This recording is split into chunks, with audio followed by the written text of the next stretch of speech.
Living the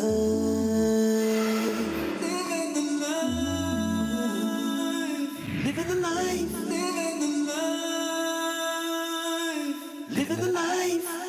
Our next guest is the founder of Chatterbags, which is a unique concept designed to get people talking in the most natural way, face to face. The concept is to help create social changes starting in London and then gradually move to different cities. Please welcome Mark Beehan to the show. Hello, Mark. Hi there. Hey, thank you so much for joining us. Thank you for having us. So that's so cool, Chatterbags, right? The idea is to get people talking face to face. Tell us more. Where did the idea come from, and how does it kind of implement itself today? So, as you'll get from my accent in a moment, I'm Irish, and I moved over here 8 years ago.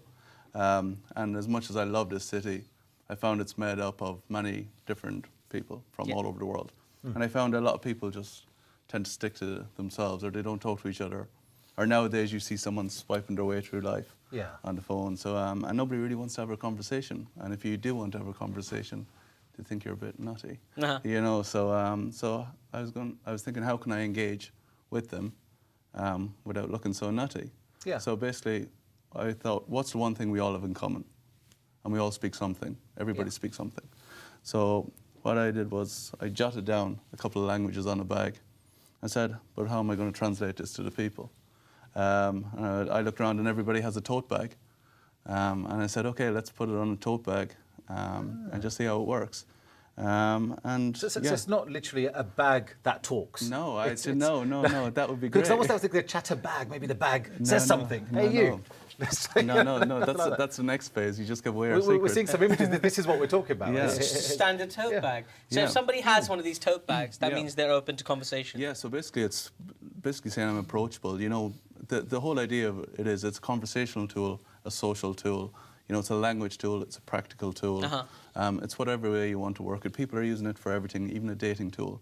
Because there's an app for this, an app for that. You don't need an app to chat. But then are people picking up this? Because I have to admit, I was on the train recently and there's a chap sitting just slightly opposite me, diagonally opposite, and he had a lovely message on his bag. And it basically, it was talking about Jesus and about the great things about Isa alayhi salam, the great prophet. But I was reluctant to read it because I thought, if I look, and I'm, just like you look at somebody reading a paper, he might say something to me. So I just politely saw what it was and then politely moved away without engaging any further. But does that change with this bag? So we're totally trying to encourage it. So we're giving you that little icebreaker to say, it's okay to say something, you know. Because I live in Blackheath at the moment, and it's a lovely small little village down southeast. And I definitely want to know my neighbours, you know, and I want to give them that little inkling to say, hey, it's okay to say hi. It's a novel concept. I like it. Do you know what I like about it, right? Is that, as you say, nowadays people are just glued to their mobile phones. I was on the tube recently and I saw this family. They were on a family outing on a Saturday, so they're all just kind of got together. We're going to go out somewhere, and they're on a tube, and they're on the part of the tube that has zero mobile phone reception. Yet they were all still looking at their mobile phones. Like they've just, it's like just put it down and talk to each other. There's value to anything that encourages that, I think. Absolutely. And with the transport system nowadays, it's going to go all Wi-Fi. It's just going to get worse, if anything. There's no peace and quiet anywhere. But we're trying to bring it back old school, and people do need to engage. London was voted the second least friendliest city in the world, and actually it's not really, that, because give people a chance and they never shut up talking. What kind of response have you seen? Because I was going to ask, London, by its very nature, we're not supposed to be the friendliest people, are we? But they are, really, you know that. But if you just sit down and talk to them about anything, whether it be football to anything, you'll have them talking straight away. And especially if you speak their language or something from. Because by looking at you, I don't know what language you speak. I speak a little bit of Dutch or I speak a little bit of French, but you don't know that by looking with my strong Irish accent. But this is just this inkling to say, hey, I am from here or I'm from there. And the feedback has been great. In December, we put it out in the market, or mid-December, and then we launched in January to a really good response from universities, schools. Even Boris himself sent us an email because we're trying to create social change. Oh, fantastic. Which is fantastic. Positive change as well to go along with that. And just recently, actually 2 weeks ago, we were nominated for the Great British Entrepreneur of the Year Awards. Wow. So we're finalists. Congratulations. This year, so yeah. That's extraordinary. Just think, it's such a simple idea already, isn't it? And it's gone that far. It makes you worry a little bit. Are we that jaded as a society? Well, do you know, it's just, I think there's a famous quote out there, people don't know what you want until you show it to them. And I think we're showing that, you know, it's okay to have a conversation, and you know, we're a friendly bunch over here. So I guess it would really help in breaking boundaries. That's it, you know. Because I imagine, you know, in today's day and age, you know, even just say with a Muslim on the tube, for example. For sure. It could, you know, for some people, that's a scary sight. They don't want to sit next to them. It's silly, having a bag like that. If anything, I want to learn from someone. You know, I want to be educated in that way because I'm not. I want to know. If anything, I want to get a recipe for something. You know, because I'm a foodie and I'm everything. So. And that's the kind of conversation I want. Absolutely. You know? And, you know, you've started, you know, Chatterbags, as you say, it's got this award nomination, is pretty cool.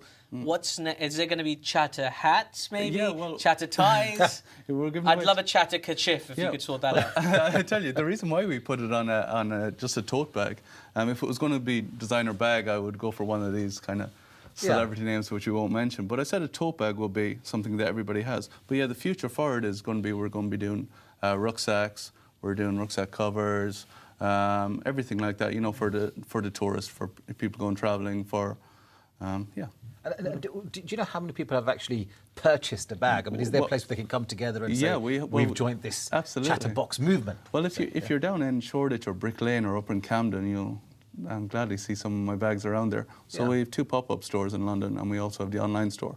And they've gone to some universities and schools and everything. So it's very exciting. I try to content myself when I see someone with one. I just want to run over and chat to them. But people have them now. So, that's exciting. It's surreal to see someone with your product. That such a simple idea, but it's so effective. Do you have one with you? I have one with me. Can we see it? Well, luckily enough, I have one here. Oh, excellent. And what are the odds? What we're going to do is we have a space left for you, actually, so you can put your Aussie there. So you can say Aussie. Absolutely. So I think this bag was made for you today. That's fantastic. So if you just hold it there, let's have a look. So there's so many different languages. Are these? Is there any significance to the languages you've picked? Are they just the most common in the UK? So basically it's a London-based bag. So this is the London edition. So we put the 20 most widely spoken on the bag.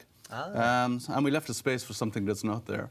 And it's just to give you that little inkling. So if you want to put like Scottish, Essex, put anything you want. It's just even though Essex is not even a language, but hey, we love the sound of it. Lad. We love the sound of it. So it's a different world out there. It's a different world out there. We've had everything put on there from Aussie to American to Scottish to everything, and it's just a fun social tool. So let's have a little look over here, okay? Right, I want to see. Okay, that's good. British Sign Language is a notable one. Urdu, Hindi's there as well. I like you got it in the native calligraphy as well. Absolutely. So this. You've got Arabic, Polski. You've even got Tamil. You've got Farsi as well. You've got Farsi as well. That's fantastic. So I imagine this took a lot of research. Absolutely. It took a long time. Lots of pedaling up and down the streets as well. We took lots of months of research to do this, and is there a way where people can kind of would you know which is the most widely spoken out of all of these? Well, do you know what? In London, Polish is the second language here. Really? Yeah, is the second language coming down. So that's in the 2014 census. I'm just trying to work out if it's butch enough. If I could pull this off as a man, let me see. You know? I think that's all right. That's not bad, is it? Yeah. Yes, Mr. Johnson, I have the accounts for you. No, I'd never have to say that ever in my life. That's it. I just like to, But okay. So we talked a little bit about what you might do going forward. Yeah. Because you've done so well with this, phenomenally well with this, really. What's the idea to take it once you've kind of made this huge dent with the bags? So what we're trying to do is create social change, create positive change. And language is not limited to any city. Sure. So what we'd love to do is start in London. So use London as our platform, and the world is our stage, I suppose. And our idea is to get everybody engaged, really, face to face, and make it okay to talk again, and say we don't need an app to chat. Really, and our slogan is meant to make conversation. And that's the great thing. I think that's what we've been saying earlier in the show. I think people just don't talk anymore. No. We don't engage in conversation. Of course. I think when somebody does speak, you just think, he's a bit weird. And we're kind of giving you that thing, because before, if someone spoke to me, I would be a little bit like, oh gosh, is he going to ask me something? Or, but now this way, you kind of know you're putting yourself out there in a good way, though, in a positive way. And given the ongoing troubles around the world, we need now more than ever to get totally back and talk to each other. And you know, the bizarre thing is, there's probably somebody watching this in Yorkshire and I'm thinking, what's the problem? Because I know if I go to Yorkshire, they're really friendly up there. well, They you go back to my town in Kilkenny, and my mom was like, "What did you make that for?" She still thinks I work in the restaurant industry, so it's she would have no idea what it's about because everybody's so friendly at home. It is something so specific to the big cities, specifically London. For sure. You know, where there is this culture. Everybody's in a rush. Everybody's quite protective of themselves. I recently, actually, a friend of mine was telling me he was crossing the road and he saw an old lady who asked him for his help to cross the road, and he stopped and thought about it for about 15 seconds. You know, I imagine in other places it's a reflex thing. Yes, of course I'll help you. He thought about it. He's like, "What's her angle? Why is she talking to me?" That sense of suspicion only really exists in London. Yeah. Do you know what the exciting thing about this bag is? Like, give an example of university students who are coming here from all over the world, and they're a nervous wreck already coming here. And if you give them that little, it's okay, you know, we use them in universities, and it just gives them that little. London is not that big, bad mega city that people are afraid of. So London is... We know London's quite bad in that respect, but after London in the UK, where would you want to go? Would it be Birmingham or Manchester? It'd be Birmingham. I need a real university cities, you know. I need people where there is a diverse community, you know, where there's so many people out there. And then just really wherever anybody wants to chat, you know. As I said, it's not limited to anywhere, so if you want it in my village in Ireland, you can have it. Yeah, we just want to get people talking and get it in the most natural way. I'm surprised not to see on there. Oh, wow, you found one? Okay. Gujarati. Yes. Is Gujarati not on there? Is it on there? No, it's not. That's where you can write it in here. Oh, you know? there we go. We really want people to engage with the bag, you know, so we didn't, you know, there's quite a few of the regulars that you want there. But the whole thing is you just tick a box, you put a line through it. If you don't, you only speak a little, or just engage with the bag. Yeah. I just fear that, you know, I'd end up taking something like French, and because don't worry. GCSE. Do you know what? You're But people come up to me like, comment about you. And you'll be like, ça va très bien. Je ne parle français. But you've started the conversation. You tick the box, huh? It's my turn to do a dodgy accent. We apologise to France. No. That's brilliant. Listen, I think it's a great concept. I really hope that it goes further. You know, I think there's places in the world. I mean, we talk about London a lot, but there's places in the world where this could really work, and beyond just getting people talking. I think we can think about groups of people that have been in conflict. For sure. Let's get them talking as well. It's a simple concept. For sure. I think it could go a really long way, and I applaud you for your efforts. Thank you. Well, just to go in, guys, we're actually in talks already, actually in Amsterdam and Berlin and stuff like that as well, to bring the bag over there. So long may it continue, and let's get this place talking. Fantastic. Well, you'll have to come back on the show and tell us more about the progress of Chatterbags. Very, very cool. We'll tell you how to get one a little bit later. Check us out on chatterbags.com. Our Twitter handle is @chatterbags.